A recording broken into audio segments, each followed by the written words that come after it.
internet-based, many testing times are available, although this isn't necessarily true everywhere. Make sure you register early so that you receive a testing time and location with which you are comfortable.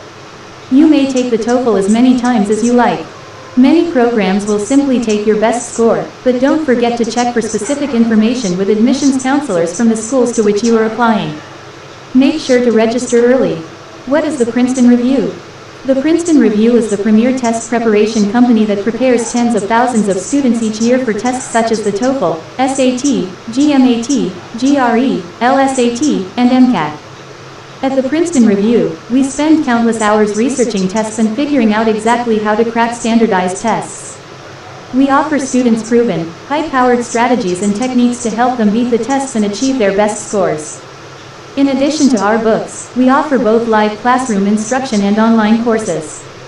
If you would like more information about our programs, visit us at PrincetonReview.com. If you are looking for information on Princeton Review courses offered outside the United States, go to web links.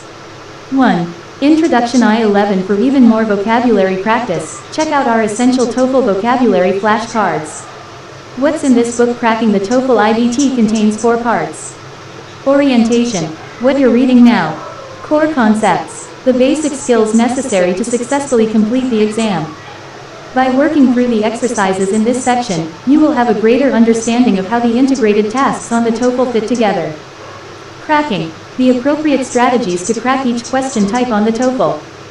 Questions in the listening, speaking, and writing sections are accompanied by audio tracks that you can listen to on a CD or online in your student tools. Full-length practice test. After you've worked through all the exercises and drills in the previous 2 sections, you'll have a chance to practice under real testing conditions. After the practice